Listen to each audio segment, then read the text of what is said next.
Hey everybody, RetroPie Guy here. Today I'm going to do a brief demo and review of the 02 Bluetooth Gamepad Controller from 8BitDo. So up until now, this was the only controller out there that 8BitDo has put out that I have not tested yet. So I saw it on Amazon and decided to make the purchase. I knew it was going to be much smaller than any other controller that I have from 8BitDo, but I was looking for something a little bit more compact, a little bit sleeker, that I would be able to use with both Raspberry Pi as well as with tablets, which I connect to both of them via Bluetooth.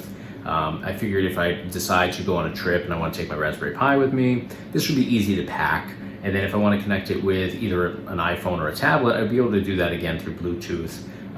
It would be super compact and easy to travel with. So I went out, made the purchase. I was expecting it to be about half the size of my typical gamepad controller that I use, which is this SF30, obviously modeled after the Super Nintendo's gamepad controller, maybe a little bit thicker, slightly deeper just to accommodate those dual analog sticks as well as the trigger functions up here at the top. But I was anticipating about half the size, and when I got this, I was just blown away by how tiny and minute this gamepad controller is. So here is my SF30, and here, coming right out of my pocket here, is the 02.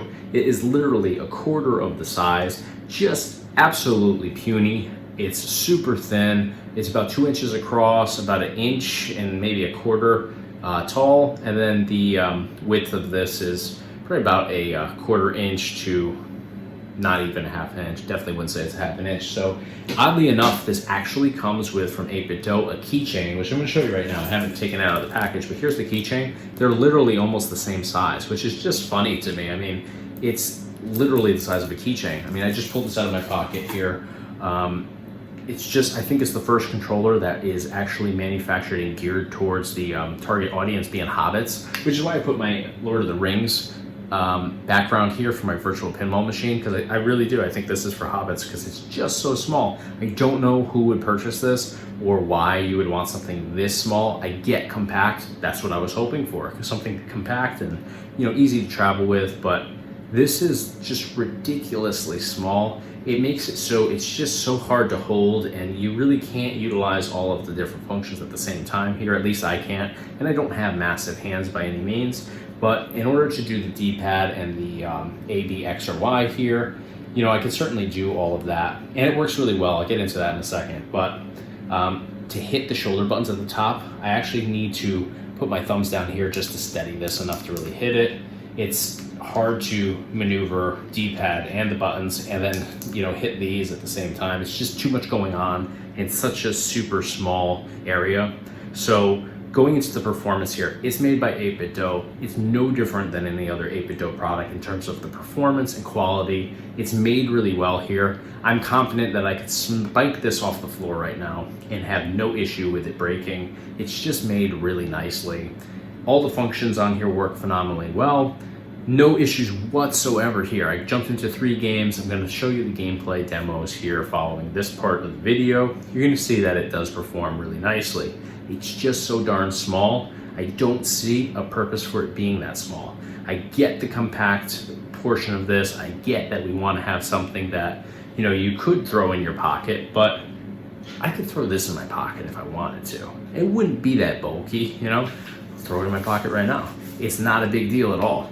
We could have gone with something that was half the size of this, not a quarter of the size. And to be fair, 8BitDo does say that this is the smallest gamepad controller ever made. They're not lying. They definitely made the smallest gamepad controller ever made, but I think they could have made probably a quarter bigger than what they did here and still have maintained credit for the smallest gamepad controller ever made. So I don't have anything bad to say about the performance here, about the quality, about anything that they've done other than the scale of this particular controller. So I did see on Amazon that the reviews for all of these, they come in a bunch of different colors. I have the yellow one, obviously, but all the reviews are 5 stars, which kind of blew me away because, let's face it, gamers can be pretty picky. I happen to be picky myself with certain things, but the performance is nice here, so I do get that the performance being 5-star isn't out of the question, but I'm blown away by the fact that there's that many people out there that would give this a 5-star rating because the size alone is just insane to me. I have a 2-year-old. She would be able to hold on to this pretty well. I think it would actually be small for a 2-year-old, so take that into consideration. but she doesn't play video games. She's 2. She can also handle a Xbox One or PlayStation 5 controller just fine too. She loves to grab that and play around with it, just seeing it light up. But you know, there's not a big market for 2-year-old gamers. If there were, this probably would be, you know, the gamepad controller of choice. But for an adult, you know, anybody that's not a hobbit, probably want to go with something a little bit larger. That's my only complaint here. It's the only thing that I really think is a strong takeaway from this video, just that the size. They do have a little scale photo of this, you know, right next to an iPhone on the listing on Amazon as well as on their website. But while that does show that this is pretty small, it doesn't really tell you. You don't know if the iPhone is an iPhone 4, which is very small, or an iPhone 10 or 11, which is obviously much bigger. So it doesn't really give you a full understanding of how small it is. But you can see right here with the side-by-side comparison between your regular Super Nintendo size gamepad controller, and here, if you want to get creative with the keychain that comes with this, almost the exact same size, literally almost the exact same size. So you know, if they wanted to make this a quarter smaller, they just model it right after the keychain that they sent you. So not to be a smart ass or anything, or to fire shots at 8BitDo, that's not the intention here. I love 8BitDo, love all their products. This works really well. It's just ridiculously small. So take that into consideration if you're looking to purchase this. If you are looking for something really small like this, hey, it's even a nice gag gift, I think.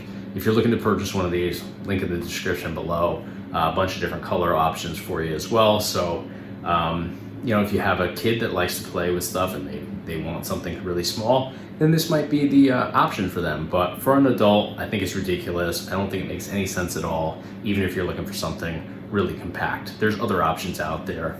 The you know, the SF30 here, or the SN30s that are out there right now, they're pretty compact and small. Just go that route if you're looking for something small. Or if you're looking to do tablet gaming, then just do the controls that are built into the tablet that you can do right on the screen. So that's the biggest takeaway from this video. Hopefully you found it well. If you don't appreciate me you know, having something negative to say about 8BitDo, which I didn't think the day would ever come, then hey, sorry, my apologies. But this is too small for anyone that wants to do any real legitimate gaming.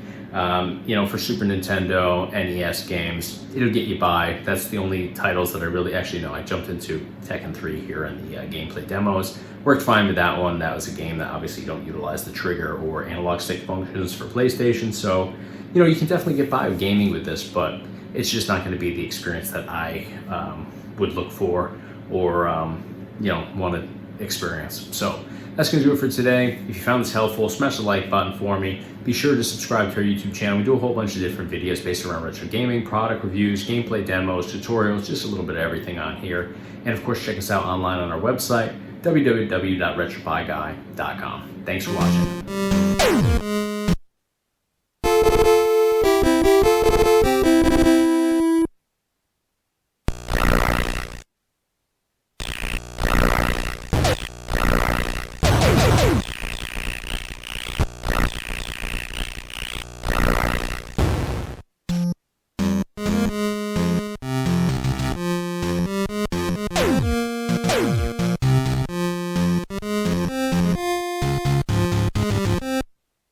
Look.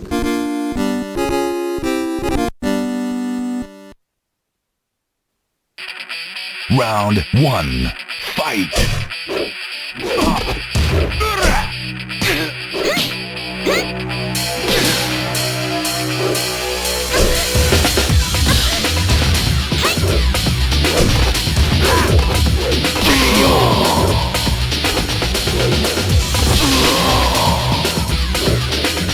You win. Round 2. Fight.